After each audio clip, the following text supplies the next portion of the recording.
Sai IAS academy पर आप सभी का स्वागत है। बच्चों, ये है हमारी आज 13वीं क्लास। इलाहाबाद हाई कोर्ट के जो एग्ज़ाम होने हैं उसकी हिंदी की प्रैक्टिस की ये आज हमारी 13वीं क्लास है। ठीक है, तो हम 13वीं क्लास पर आ गए हैं और मैं आपसे बार बार कहता हूँ कि आप लोग अपना स्कोर ज़रूर बताइए, उसमें हिचकिचाने की ज़रूरत नहीं होती। ठीक है, क्योंकि हमारे पास जो बच्चे मैसेज करते हैं 20-25 बच्चे रेगुलर जो है हमें लिख के भेजते हैं कि भैया हमारे इतने क्वेश्चन सही हो गए, तो हमें लगता है कि अगर वो थोड़ा सा और मेहनत करेंगे तो 2-4 क्वेश्चन और बढ़ा लेंगे। मतलब अगर वो 22 पे हैं तो वो 22 पे हैं तो 23 कर लेंगे, अगर वो 21 पे हैं तो 22 कर लेंगे, 23 कर लेंगे, इस तरह से। ठीक है, तो आप भी लिखा करो। इसमें क्या होता है कि ऐसा नहीं होता कि आप क्लास पढ़ते हैं और क्लास सुनने के बाद पढ़ने के बाद आप छोड़ देते हैं चीज़ों को।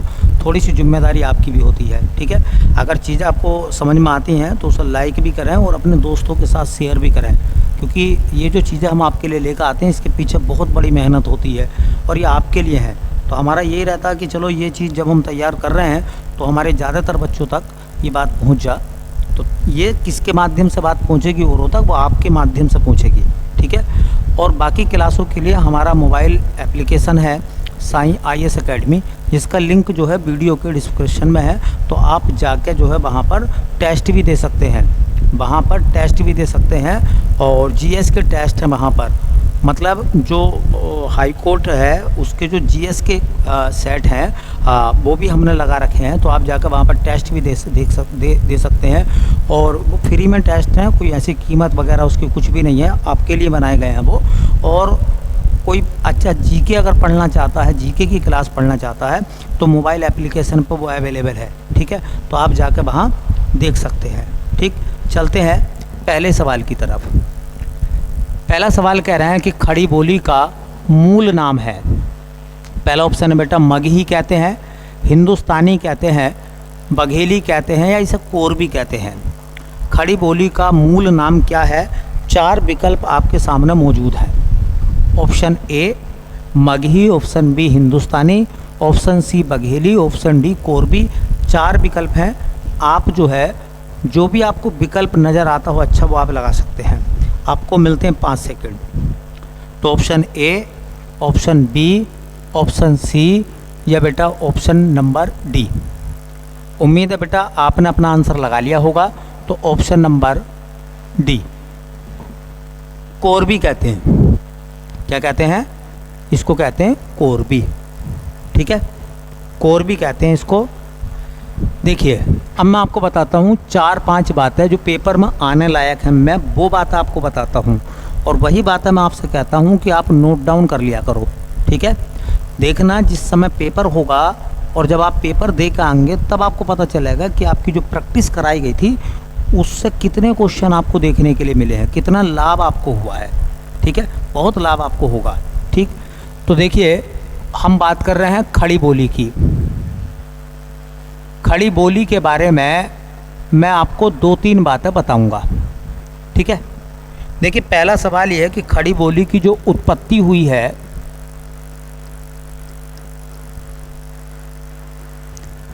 वो हुई है बेटा शोर सैनी अपभ्रंश से। किससे हुई है? शोर सैनी अपभ्रंश। अपभ्रंश पहला सवाल ये याद रखिए। खड़ी बोली जो है वो हिंदी की किस उपभाषा में आती है? तो हिंदी की 5 उपभाषाएं हैं, उनमें से एक है पश्चिमी हिंदी। तो खड़ी बोली जो है वो पश्चिमी हिंदी के अंतर्गत आती है। पश्चिमी हिंदी में 5 बोलियां आती हैं। खड़ी बोली ब्रजभाषा, बुंदेली है ना, कन्नौजी और आती है हरियाणवी, बांगरू जिसे कहते हैं। ठीक है, ये जो खड़ी बोली है इसका जो मूल नाम है बेटा, इसका जो मूल नाम है वो है कोरबी। इसे कोरबी कहते हैं, ये भी याद रखें, पेपर में आने लायक है। देखिए जो खड़ी बोली है वो किस क्षेत्र में बोली जाती है? तो ये हमारे पश्चिमी उत्तर प्रदेश में बोली जाती है, पश्चिमी उत्तर प्रदेश। और पश्चिमी उत्तर प्रदेश में कौन कौन से ज़िले हैं जहाँ पर बोली जाती है? तो देखिए सहारनपुर, सहारनपुर इस बोली क्षेत्र में आता है, शामली, शामली आता है, और आपका आता है बेटा मुजफ्फरनगर, मुजफ्फरनगर। ये तो आ गए सहारनपुर मंडल के तीनों ज़िले। मेरठ मंडल के 5 ज़िले आते हैं, मेरठ, बागपत, मेरठ में बागपत में बेटा मेरठ, बागपत, हापुड़, गाजियाबाद, मेरठ है, हापुड़ है, बागपत है, गाजियाबाद है, ठीक है। हाँ, गाजियाबाद है, गौतम बुद्ध नगर है, गौतम बुद्ध नगर। इसमें मैं आपको बता दूं, इसमें बुलंदशहर नहीं आता, बुलंदशहर ब्रज के इलाके में आता है, ये आपको बात है, ध्यान रखना। मुरादाबाद मंडल के 5 ज़िले आते हैं, खुद मुरादाबाद, मुरादाबाद के बाद बिजनौर, इसी में आता खड़ी बोली में रामपुर, अमरोहा, और बेटा एक ज़िला आता है संभल। ये रामपुर पार करते ही ब्रज का इलाका लग जाता है, बदायूं और बरेली वाला। तो क्षेत्र भी थोड़ा देखना, ये उत्तर प्रदेश में प्रॉपर बोली जाती है खड़ी बोली। अगर सवाल पूछा जाए कि देखो हिंदी का प्रमाणिक रूप, आज की जो मानक हिंदी है ना, मानक हिंदी कौन सी है? तो हिंदी का जो मानक रूप है वो कौन सा वाला है? मानक हिंदी कौन सी है? तो हिंदी का जो मानक रूप है वो है भैया खड़ी बोली। हिंदी का मानक रूप क्या बेटा? खड़ी बोली। एक इम्पोर्टेंट सवाल बताऊंगा मैं, खड़ी बोली का जनक, खड़ी बोली का जनक, इसमें थोड़ा ध्यान रखना। अगर अमीर खुसरो हो तो अमीर खुसरो लगाना बेटा, और अमीर खुसरो ना हो तो लगाना भारतेंदु हरिश्चंद्र, भारतेंदु हरिश्चंद्र। इम्पोर्टेंट बताया मैंने आपको। एक और सवाल मेरा सुन लेना, एक सवाल ज़रूर सुन लेना खड़ी बोली का। खड़ी बोली का पहला उपन्यास कई बार पेपर में आ गया। खड़ी बोली का प्रथम उपन्यास या खड़ी बोली का पहला महाकाव्य है, खड़ी बोली का प्रथम महाकाव्य है, तो उसका नाम आता प्रिय प्रवास, प्रिय प्रवास। और ये जो प्रिय प्रवास है, ये रचना बहुत बार पेपर में आई है। प्रिय प्रवास के लेखक कौन है बेटा? इनको लिखा है अयोध्या सिंह उपाध्याय, अयोध्या सिंह उपाध्याय। और बेटा इनको क्या कहते हैं? इनको कहते हैं हरिओध। इनको क्या बोलते हैं बेटा? हरिओध। अयोध्या सिंह उपाध्याय को क्या कहते हैं बेटा? इनको कहते हैं हरिओध। क्या बोलते हैं इनको? हरिओध। एक सवाल और मैं आपको बताऊंगा जो बहुत इम्पोर्टेंट है, वो इम्पोर्टेंट है बेटा। एक रचना आई थी प्रेम सागर, एक पुस्तक है प्रेम सागर, कई बार आ गई पेपर में, प्रेम सागर। तो ये पुस्तक है प्रेम सागर, और प्रेम सागर किताब के लेखक कौन है बेटा? तो इसके लेखक है, हाँ, उनका नाम है, देखिए जो प्रेम सागर है उस किताब के जो लेखक हैं बेटा, उनका जो नाम है वो है लल्लू लाल। प्रेम सागर के लेखक कौन है बेटा? तो लल्लू लाल। और ये प्रेम सागर की जो भाषा है या बोली है किस बोली में इसको लिखा गया है, तो इसकी बोली है बेटा खड़ी। खड़ी बोली में लिखा गया है किसको बेटा, प्रेम सागर को। मैंने आपको कोई लाइन ऐसी नहीं बताई है जो खड़ी बोली की ना पूछी जाए, और मैं हर एक क्लास में आपको कोई ना कोई जानकारी विशेष देता हूँ। हालांकि हर जगह मैं आपको विशेष जानकारी देता हूँ, लेकिन एक ना एक क्लास में एक टॉपिक मैं आपको डिटेल में पढ़ाता हूँ, ठीक है। और वो ऐसा पढ़ाता हूँ कि जहाँ से आने की पूरी संभावना हो, ठीक है। चलिए बेटा, ये बातें सब नोट डाउन कर लेना, पेपर में आने लायक है। कह रहे हैं कि निम्नलिखित में से कौन टै वर्ग में नहीं है। टै वर्ग में कौन नहीं है ये आपको बताना है। ऑप्शन लिखा हुआ है ठै, डै, धै, ण। कौन सा टै वर्ग में नहीं है, तो ये आपको बताना है। जल्दी लगाइए अपना आंसर, कौन सा आप आंसर लगा रहे हैं। तो बेटा अपना आंसर तो लगा लिया होगा, तो मैं बता देता हूँ आपका जो आंसर होना चाहिए वो है। देखो, ये जो स्पर्श व्यंजन होते हैं ना, स्पर्श या वर्गीय व्यंजन, स्पर्श या वर्गीय व्यंजन होते हैं कितने बेटा, 25। कितने होते हैं बेटा, 25।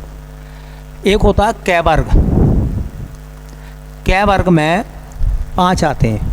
कौन कौन से, कै, खे, गै, घै, उर्ण। फिर आएगा चै वर्ग। चै वर्ग में क्या आएंगे, फिर 5 आएंगे, तो चै, छै, जै, झै और इय। फिर आएगा बेटा टै वर्ग। फिर 5 टै वर्ग मांगे, टै, ठै, डै, ढै, उर्ण। फिर आएगा बेटा तै वर्ग। तै वर्ग में तै, थै, दै, धै और न। और एक आता है बेटा पै वर्ग। पै वर्ग में आता पै, फै, वै, भै और मैं। अब हमसे ये बोला था कि बताओ कौन सा टै वर्ग में नहीं है, तो टै वर्ग में ठै है, यह हैगा ठै। टै वर्ग में ढै है, यह हैगा जी। ळ है, यह हैगा जी। तो बताओ ये जो धै है ये कौन से वर्ग का है फिर, तो धै है तै वर्ग का। धै किस में आएगा, तै वर्ग का, ठीक है। तो इस हिसाब से ऑप्शन नंबर सी लगना चाहिए। चलिए अगला शब्द क्या कह रहे हैं, ये कह रहे हैं निम्नलिखित में से किस शब्द में गुण संधि है। कह रहे हैं हिमालय, इत्यादि, तल्लीन और देवेंद्र। किसमें गुण संधि है ये आपको बताना है। 4 विकल्प हैं, जो भी आपको सही लगता है आप अपना आंसर दे दीजिए। ऑप्शन ए ठीक है, ऑप्शन बी ठीक है, ऑप्शन सी ठीक है या ऑप्शन डी ठीक है। जल्दी से आप अपना आंसर बताइए। बताइए गुण संधि किस में है। तो बेटा आपने अपना आंसर लगा लिया होगा, गुण संधि है देवेंद्र में, ऑप्शन नंबर डी। अब मैं बताऊंगा कैसे। देखो हिमालय शब्द को तोड़ोगे तो बनेगा हिम प्लस आल्य। इसका मतलब हिम आल्य, हिम आल्य, हिमालय, हिमालय, हिमालय, हिम आल्य। आप रुक रहे हैं और जब बड़ा आ टूटता है तो वो बनती है दीर्घ संधि। तो ये तो है दीर्घ संधि बेटा, और मैं कई बार आप लोगों को बता चुका हूँ कि दीर्घ संधि एक स्वर संधि है, ठीक है। इत्यादि में तोड़ेंगे, इत्यादि, इत्यादि, इत्यादि, इत्यादि। आवाज़ कैसी आ रही है, इति प्लस आदि, इत्यादि। टेंशन मत लो, इत्यादि खुद बोलो 2-3 बार, इत्यादि, इत्यादि, इत्यादि, इत्यादि। इसका मतलब क्या आ रहा है, आदि बाद में आ रहा है, तो इति प्लस आदि। अब इसमें या टूटा है, और या टूटता है किसमें बेटा, यण संधि में। तो ये है यण संधि। एक है तल्लीन, तल्लीन, तल्लीन, तल्लीन, तल्लीन। तो तल्लीन नहीं होता, जब लय होता है और लय के बाद लय होता है ना, तो पहला वाला लय देखो, जब डबल लय आएगा तो पहला वाला लय जो है वो तय में बदल जाएगा। तो इसे बोलेंगे तत्व और हलंत लगा दो प्लस लीन, और ये बनेगा बेटा व्यंजन संधि।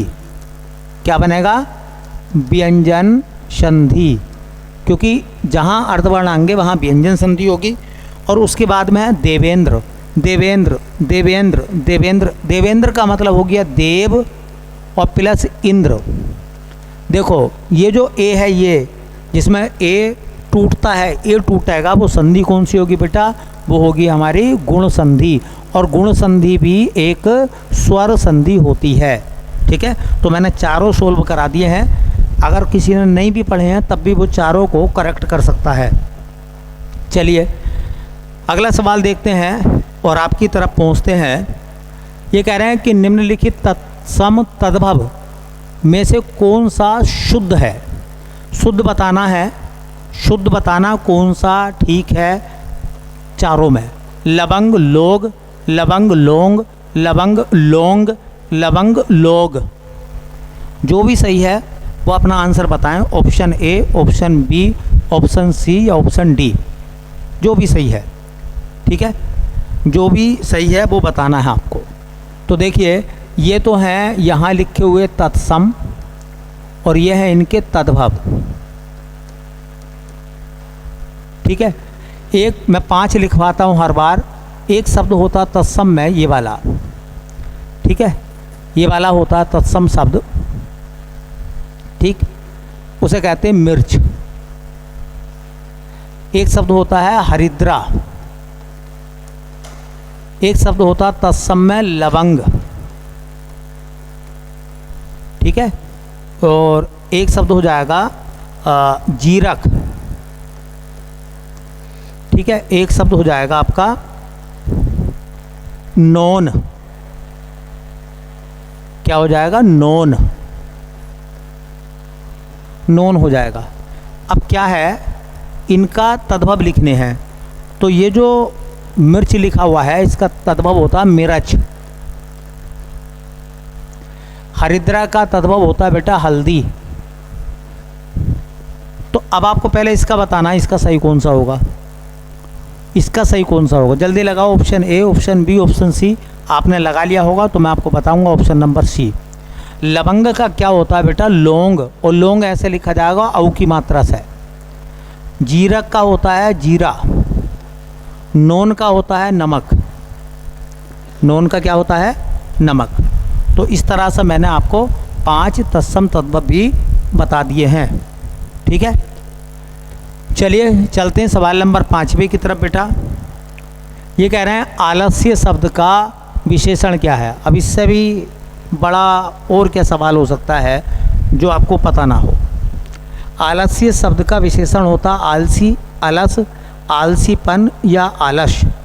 क्या होगा बताइए, क्या होगा इसका आलस का?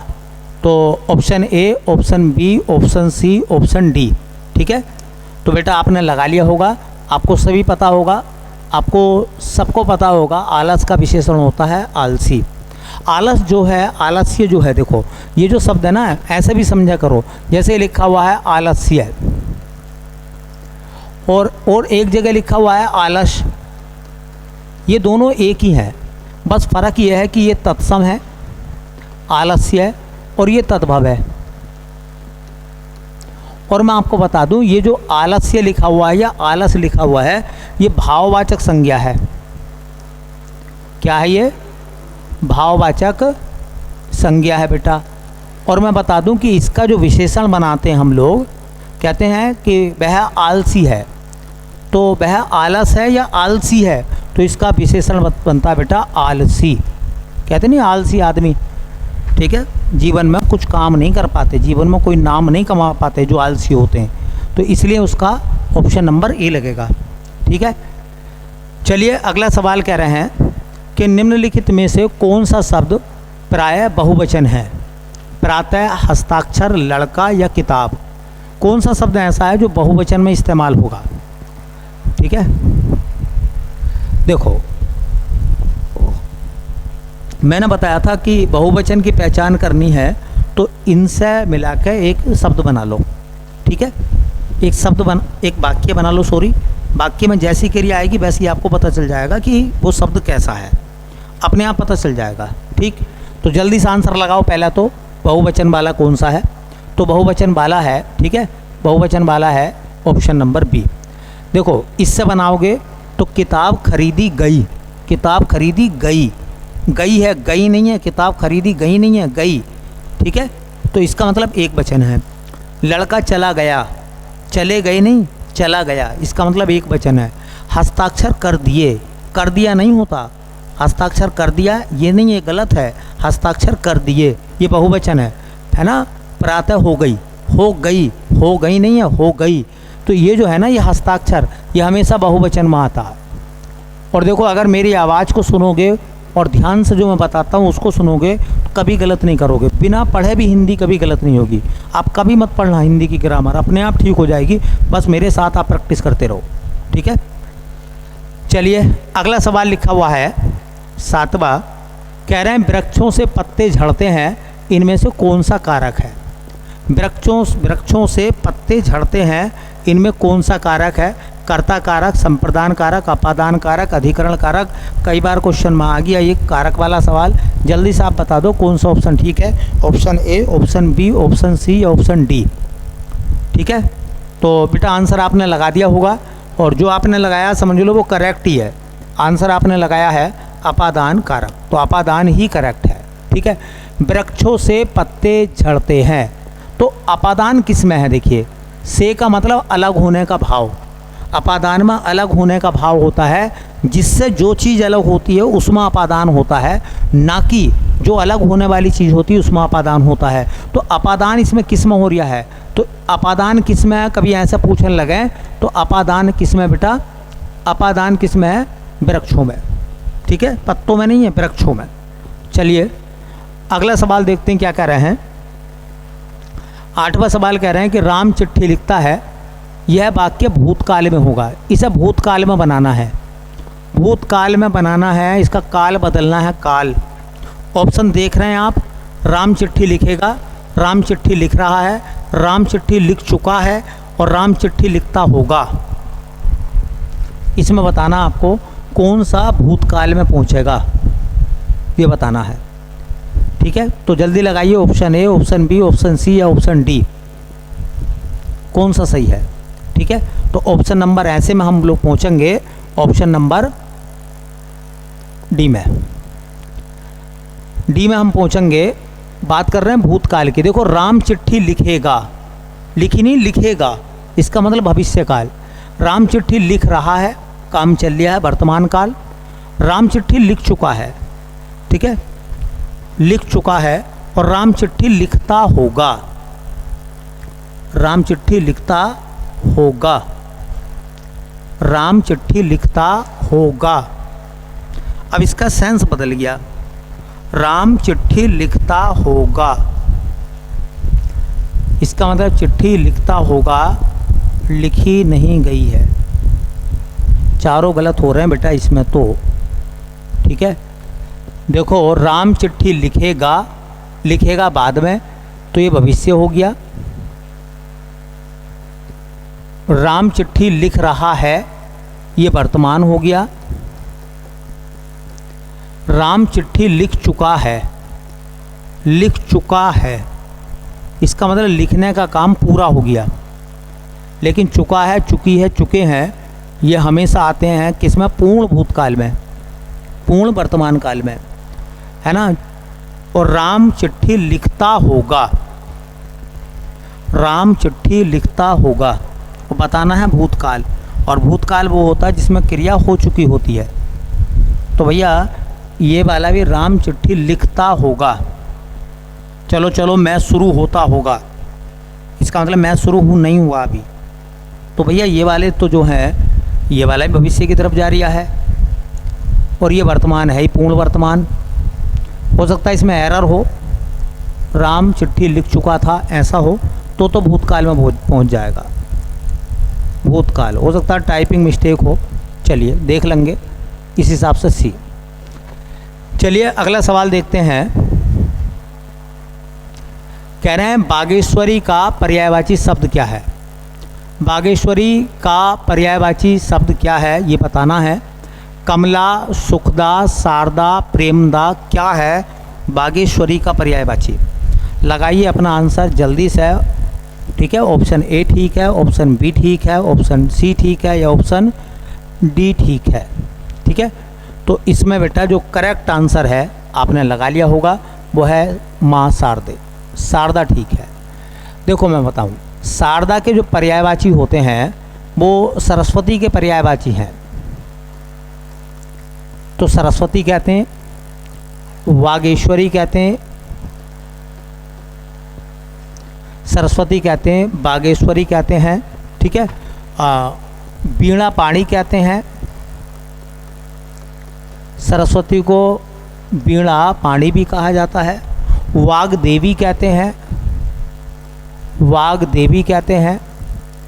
सरस्वती को गिरा कहते हैं, क्या कहते हैं? गिरा कहते हैं। सरस्वती को महाश्वेता कहते हैं, महाश्वेता। हाँ, सरस्वती को एक शब्द और आता है, महाश्वेता कहते हैं। वीणा पाणी, बागेश्वरी, सरस्वती, वागदेवी, गिरा, ठीक है। एक सरस्वती का जो पर्यायवाची आता है शारदा आता, तो शारदा तो मैंने लिख दिया है, ठीक है। चलिए, क्योंकि रमा जो है वो लक्ष्मी को कहते हैं और उमा जो है वो पार्वती जी को कहते हैं और गिरा जो है वो सरस्वती को कहते हैं, गिरा, ठीक है। गिरा सरस्वती को कहते हैं। चलिए अगला क्वेश्चन देखते हैं। कह रहे हैं नराधम का विलोम शब्द बताना है। नराधम का विलोम शब्द बताना है, क्या होगा? अधम, नरपुंगव या निकृष्ट या अच्छा। 4 विकल्प हैं, जो भी आपको सही लगता है, option A, option B, option C, option D, आप अपना जवाब दे सकते हैं जल्दी से, क्योंकि इसमें इतना टाइम है नहीं, ठीक है। तो बेटा आपने अपना आंसर लगा लिया होगा। इसका सही आंसर है ऑप्शन नंबर बी। देखो अधम जो होता है ना, अधम का मतलब नीच होता है और उसका विलोम लगाते हैं हम उत्तम। अधम माने नीच, उत्तम माने बढ़िया। नरपुंगव का मतलब होता है नरों में बहुत ऊंचा, और नराधम कहते हैं नर जो अधम है, नीच है, तो नराधम। निकृष्ट का विलोम लगाते हैं बेटा उत्कृष्ट, बढ़िया। और अच्छे का लगाते हैं हम बेटा विलोम शब्द बुरा, ठीक है। और देखो एक आता है नूतन, ए को लिख लो, 5 हो जाएंगे ये भी। एक पढ़ा होगा आपने नूतन। नूतन का विलोम होता है, नूतन माने नया और पुरातन मतलब पुराना, तो नूतन का पुरातन, ठीक है। नूतन का पुरातन, ठीक है। तो ये सब आपको पता है पहले से। चलिए अगला सवाल देखते हैं। कह रहे हैं निम्नलिखित में से कौन सा विकल्प समुच्चारित भिन्नार्थक नहीं है। ऐसा विकल्प बताना है जो समुच्चारित भिन्नार्थक ना हो, वो कौन सा है। ऑप्शन नंबर ए में है अंश, अंश, बी में उपयोग, उपभोग, अविराम, अभिराम, काँव, काँव। कौन से में समुच्चारित भिन्नार्थक शब्द नहीं है? जल्दी बताना है, लेट ना हो जाए हम, ठीक है, देर ना हो जाए, कहीं देर ना हो जाए। तो बताइए ऑप्शन जल्दी से कौन सा लगेगा बेटा। तो सही आंसर आपने लगाया अपना जी, सब आंसर आपने लगा दिया, ठीक है। तो आपसे ऑप्शन लगेगा काँव, काँव। इसमें जो है ये समुच्चारित नहीं है, ये सब समुच्चारित हैं। जैसे एक दिन मैंने आपको बताया था, जैसे लिखवाया था अविराम। बताओ ईमानदारी से, एक दिन बताया था नहीं बताया था? तो अविराम का मतलब होता बिना रुके, मतलब लगातार। और एक आया था अभिराम, इसी का जोड़ीदार कौन सा था बेटा? अभिराम। तो इसका जोड़ीदार होता अभिराम, और अभिराम का मतलब होता बेटा सुंदर, ठीक है। एक शब्द ये आता, देखो ये पहला वाला जो लिखा है, ये लिखा हुआ अंश, और ये अंश मेखला है, ये है कंधा, हमारा जो शोल्डर है ये वाला कंधा। और ये वाला जो अंश है, ये वाला अंश, इसका मतलब होता है हिस्सा या भाग, हमारा हिस्सा कहाँ है। और बेटा एक शब्द लिखा हुआ उपयोग, और एक लिखा हुआ उपभोग, ठीक है। उपयोग करना मतलब प्रयोग करना, और उपभोग जो है वो खपत भी होती है। किस चीज़ की खपत क्या कहलाती है? उपभोग कहलाती है, ठीक है। चलिए अगला सवाल देखेंगे, क्वेश्चन नंबर 12 है। कह रहे हैं जो छाती के बल चलता हो उसे क्या कहते हैं? कुरग, उरग, बिरग, शुरग। जल्दी से अपना आंसर लगा दीजिए। ऑप्शन आप कौन सा लगा रहे हैं हम आपके आंसर का इंतज़ार कर रहे हैं, जल्दी आप लगाइए। कौन सा होगा? कुरग, उरग, बिरग, सुरग। ठीक है, लगा दिए बेटा अपना आंसर, वेरी गुड। आपने जो लगाया है मैं भी वही लगाऊंगा, उरग। देखो, उर माने होता पेट और गै का मतलब होता गमन करना, गमन करना। इसका मतलब होता है पेट या छाती के बल चलना। इसे हम कहते हैं पेट या छाती, मतलब सीना के बल चलना, पेट या छाती के बल चलना। ठीक है, और पेट या छाती के बल जो चलता है वो होता है बेटा सांप। क्या होता है? तो उरग किसका पर्यायवाची बेटा? सांप का। उरग किसका होता है? सांप का। ठीक, चलिए अगले क्वेश्चन की तरफ चलते हैं। और अगला क्वेश्चन कुछ इस तरह से लिखा हुआ है आपके सामने। कह रहे हैं अनेकार्थी शब्द अंग के लिए निम्न में से गलत विकल्प का चयन कीजिए। कह रहे हैं कौन सा अंग शब्द का अनेकार्थी नहीं है? अंग शब्द का अनेकार्थी नहीं है कौन सा? ऑप्शन ए अवयव, ऑप्शन बी टुकड़ा, ऑप्शन सी शरीर, ऑप्शन सी भाग्य। लगाइए जल्दी से, जो भी आंसर आप लगा रहे हैं ऐसे सवालों पे तो फटाफट आंसर लगा दीजिए। क्या आंसर लगाया बेटा आपने? तो जो आपने लगाया है मैं भी वही लगाऊंगा, यह है भाग्य। देखो, अंग कहते हैं अवयव को, हिस्से को। अंग टुकड़ा भी होता, अंग शरीर का भी होता है। इसका मतलब ये सब अंग के अनेकार्थी हैं, अंग के अनेकार्थी हैं ये सभी शब्द। ठीक है, चलिए अगला सवाल चलते हैं। कह रहे हैं कार प्रत्यय से निर्मित नहीं है। कौन सा शब्द ऐसा है जिसमें कार प्रत्यय नहीं है? पत्रकार, कलाकार, कुंभकार या बड़प्पन, तो कौन से में?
चल बेटा देखो, कह रहे हैं कि कार प्रत्यय से निर्मित शब्द नहीं है। तो पत्रकार, तो मतलब पत्र प्लस कार, कलाकार, कला प्लस कार, कुंभकार, कुंभ प्लस कार। अब इसमें सवाल ये निकल कर आता है कि ये जो है कार प्रत्यय है। अब प्रत्यय मैंने आपको बताए थे दो होते हैं, एक तद्धित प्रत्यय और कृदंत प्रत्यय। ठीक है, तद्धित प्रत्यय और कृदंत प्रत्यय बताए थे मैंने। तो ईमानदारी से बताइए कि इसमें कौन सा प्रत्यय है, तद्धित है या फिर ये कृदंत प्रत्यय है? दो ही होते हैं प्रत्यय। ठीक है, तो ये है तद्धित प्रत्यय, तद्धित प्रत्यय, तद्धित प्रत्यय।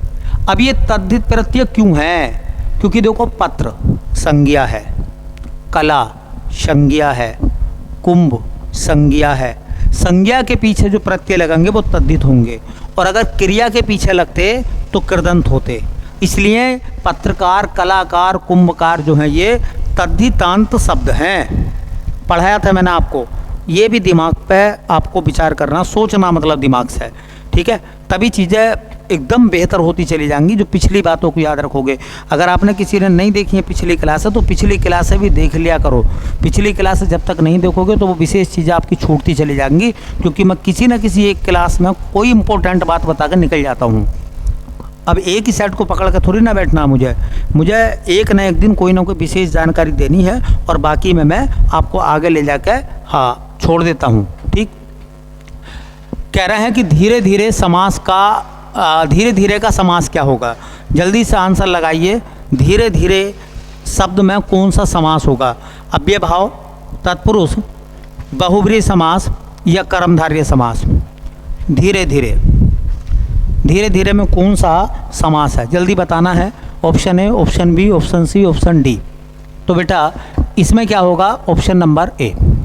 देखो अब मैं आपको बताता हूँ, जैसे मान लो ये है, अब मैं आज आपको अव्ययभाव समास के बारे में बताऊंगा मान लो, तो बाकी क्लासों में मैं अव्ययभाव समास के बारे में आपको क्यों बताऊंगा, इसका मतलब एक बार मैं पढ़ा दूंगा, आगे कहानी चलती रहेगी। तो ऐसा नहीं है कि आपने सेट कर लिए हैं तो इसका मतलब आप परफेक्ट हो गए हैं। सेट के अंदर जो जानकारी आ रही है वो आपके दिमाग में कितनी सेट हो रही है, ये ज़रूरी है। और मैं एक एक चीज़ हर क्लास में कोई ना कोई विशेष चीज़ बताता हूँ आपको, ठीक है। चलिए, ये जो अव्ययभाव समास है मैं इसके बारे में बताता हूँ। जैसे इसका प्रथम पद प्रधान होता है, इसका प्रथम पद प्रधान होता है।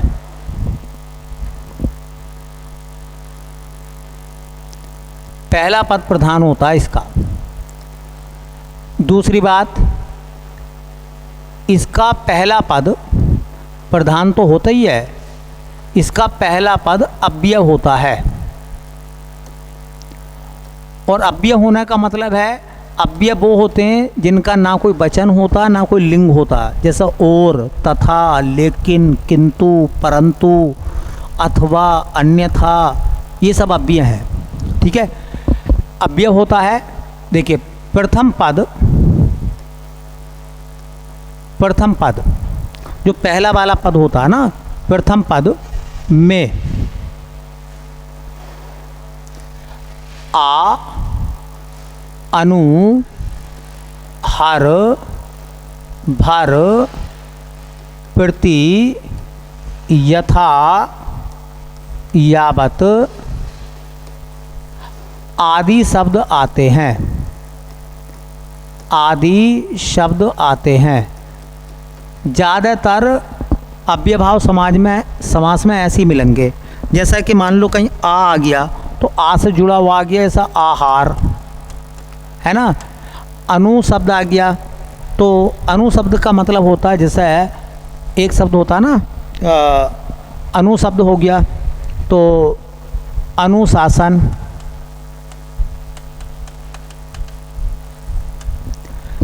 जैसा हर आ गया तो हर एक, भर आ गया तो भर पेट, प्रति आ गया तो प्रति एक, ऐसा वाला, ठीक है।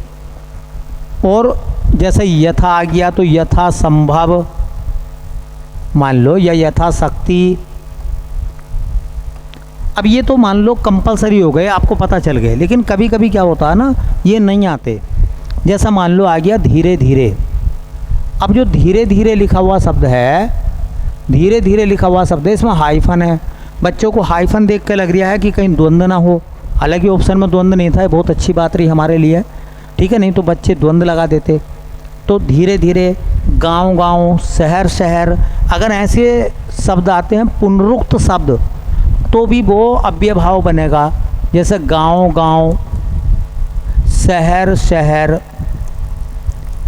डबल वाले ऐसे गांव गांव, शहर शहर, ठीक है। कोई कोई आएगा, जैसे कोई कोई का मतलब हर कोई होता है, इस तरीके से शब्द बनेंगे। जैसा पल पल,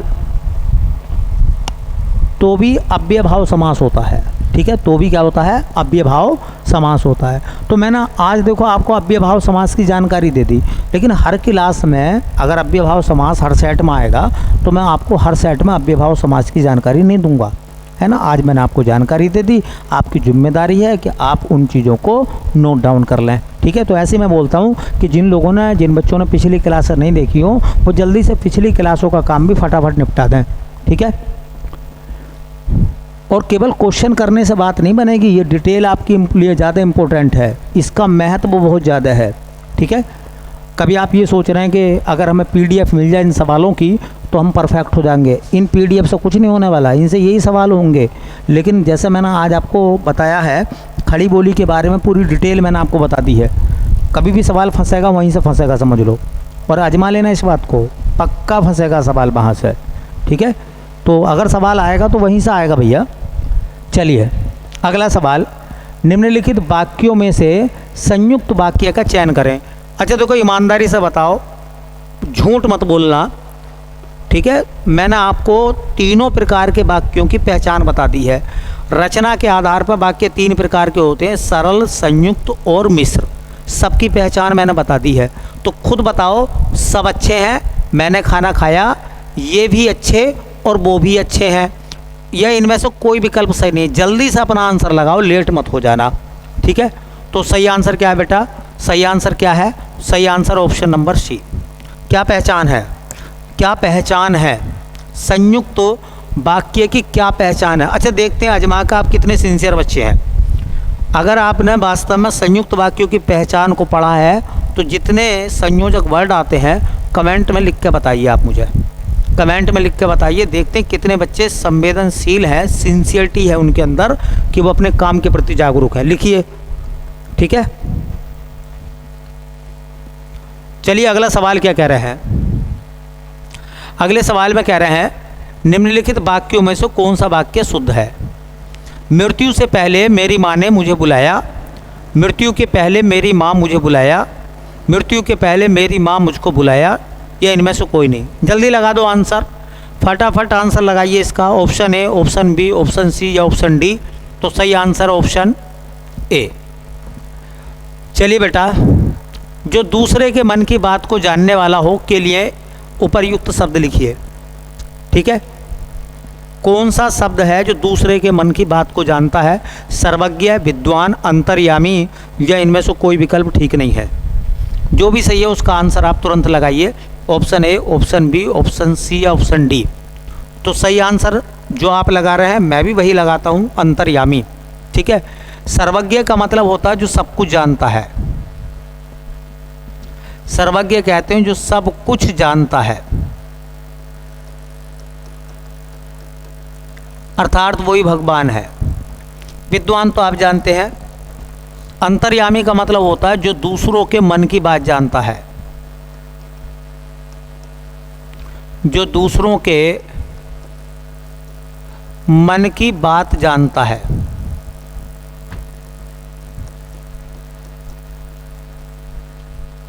ठीक है, उसे क्या कहते हैं? अंतर्यामी। अंतर्यामी की वर्तनी देख लो, ये वर्तनी का शब्द है, ये पता नहीं चलता रह कहाँ टंगेगा, ठीक है। तो रह टंगेगा आ की मात्रा के ऊपर, यह पे नहीं टंगेगा।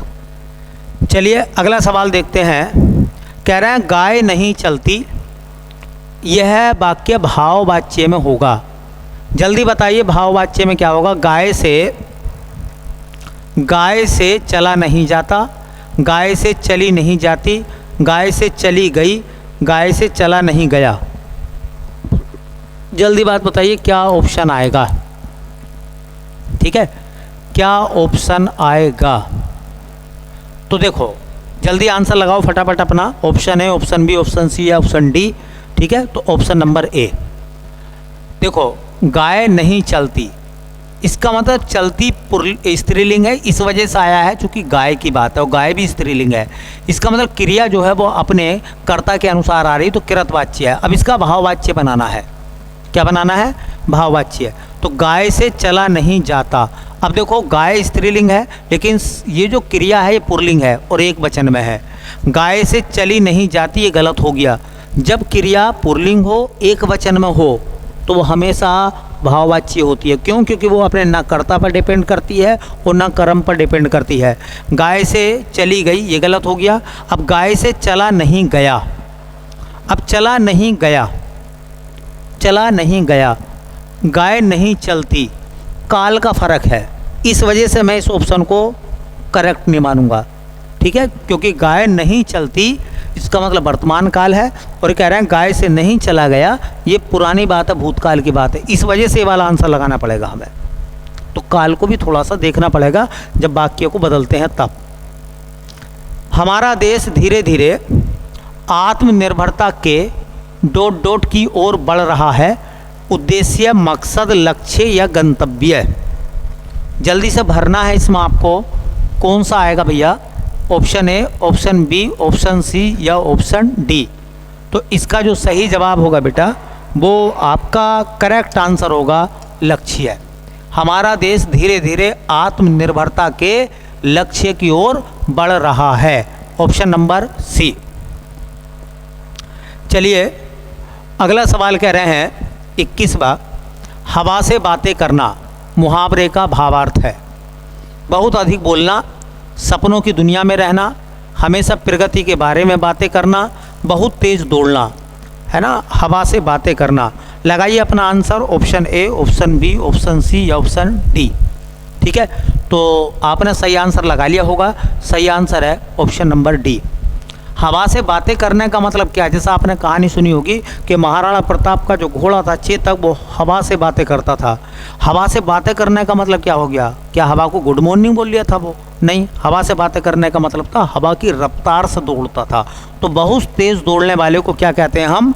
हवा से बातें करना। ये कह रहे हैं करुण रस के देवता हैं भाई महेंद्र, विष्णु, यम या सूर्य।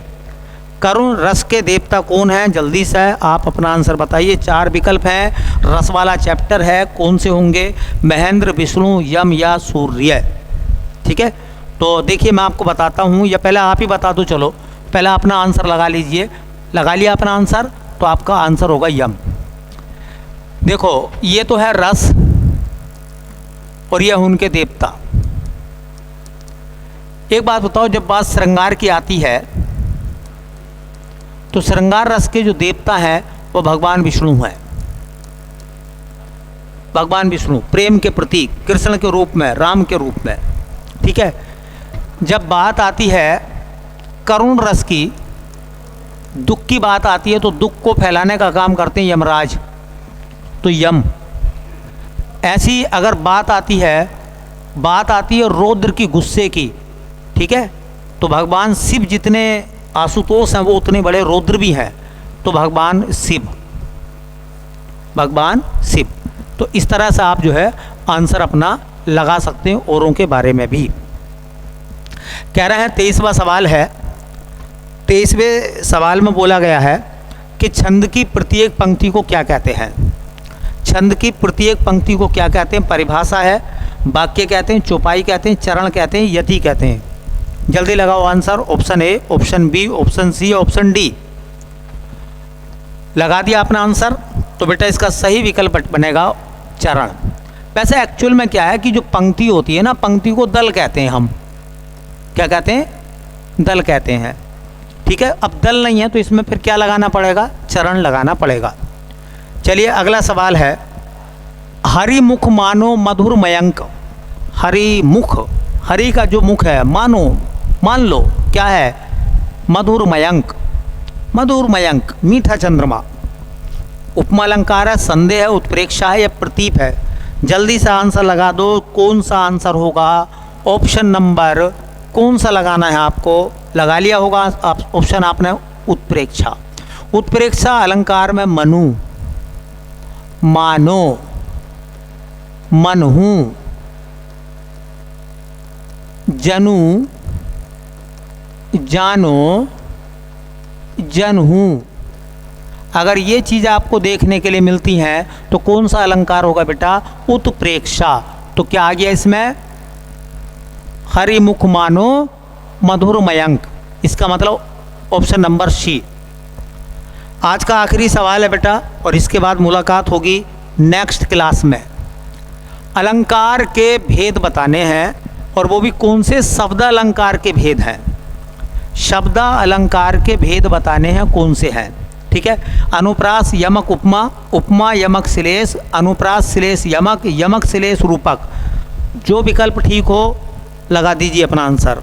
ऑप्शन ए ठीक है, ऑप्शन बी ठीक है, ऑप्शन सी ठीक है, ऑप्शन डी ठीक है। और जब सवाल ऐसा आता है दिमाग ख़राब हो जाता है जी। और मैं आज आपको बताऊंगा कि आपका कभी दिमाग ही ख़राब नहीं होगा, क्योंकि मैं ऐसा सही करके भेजूंगा आपका दिमाग। ठीक है, ऐसा सही करके भेजूंगा कि आपको कभी भी पूछेगा कुछ जवाब ही गलत नहीं होगा ऐसे सवालों का। तो ऑप्शन नंबर आपने लगा दिया, तो मैं भी लगा रहा हूँ ऑप्शन नंबर सी। मैं आपको बताता हूँ, देखिए अलंकार का मतलब होता सजाना। अलंकार का मतलब होता सजाना या आभूषण। अलंकार इति अलंकरोति, अर्थात जो अलंकृत करे सजाए वही अलंकार है। ठीक है। और जो अलंकार होते हैं ना, सामान्यतः हम दो प्रकार के बनाते हैं। एक को हम कहते हैं शब्दालंकार। क्या कहते हैं बेटा? शब्दालंकार। बस एक याद कर लो, कौन से वाले? शब्दालंकार। शब्दालंकार के मैं नाम बताऊंगा 5। कौन से 5? एक अनुप्रास। अनुप्रास जो है वो शब्दालंकार है बेटा। एक नाम बताऊंगा मैं यमक, ये भी शब्दालंकार है। एक मैं बताऊंगा आपको श्लेष, ये भी शब्दालंकार है। एक बताऊंगा मैं वक्रोक्ति, वक्रोक्ति अलंकार भी शब्दालंकार है। और एक बताऊंगा बीप्सा, बीप्सा अलंकार भी शब्दालंकार है। इन 5 अलंकारों को रट लो अच्छे से। और इनके अलावा अगर कोई अलंकार है, इनके अलावा कोई भी अलंकार है, कोई भी अलंकार है, कोई भी अलंकार है, इन 5 नामों से हटके अगर कुछ भी पूछ लेगा तो आपको जवाब बताना है कि वो सब अर्थालंकार हैं। और अर्थालंकार तकरीबन जो है 50 से ज़्यादा हैं। 50 से ज़्यादा नाम कहाँ तक याद रख लोगे? इसलिए 5 याद रख लो ना। अब मैं तुमसे पूछूंगा, मैं तुमसे पूछता हूँ कि बेटा बताओ इनमें बताओ, इनमें रूपक कैसा अलंकार है? तो तुम हिसाब लगा रहे हो कि देखो भैया श्लेष बता रहे थे, तो श्लेष कहाँ आ गया हमारा शब्दालंकार में। उसके बाद में यमक बता रहे थे, यमक किस में आ गया हमारा शब्दालंकार में। तो भाई साहब जी ये वाला कौन सा अलंकार होगा? ये वाला हमारा अलंकार होगा कौन सा? अर्थालंकार। मैंने पूछा कि उपमा, यमक और श्लेष। अब यमक और श्लेष आ गए तो उपमा कौन सा अलंकार बचा बेटा? कौन सा बचा? अर्थालंकार। अनुप्रास, यमक और उपमा, फिर उपमा आ गया।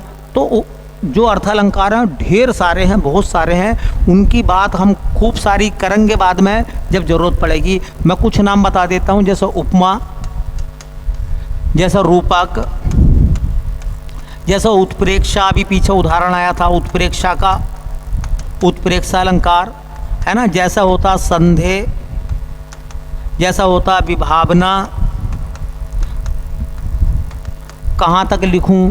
50-55 है। 50-55 को बोर्ड पर कहाँ तक लिखता रहूँगा मैं? तो मैं तो याद करने एक ही बात कह रहा हूँ, छोटी सी बात। 5 याद कर लो। अनुप्रास, यमक, श्लेष, वक्रोक्ति और वीप्सा अर्थ शब्दालंकार हैं, और बाकी कैसे हैं? अर्थालंकार हैं। ठीक है। अगर बेटा ये क्लास हमारी पसंद आई हो तो लाइक करें खूब दबा के, और दूसरे लोगों को भी जो है हाँ वो शेयर करें। ठीक है। मिलते हैं फिर नेक्स्ट क्लास में, अगर आपका रेस्पॉन्स अच्छा रहता है तब।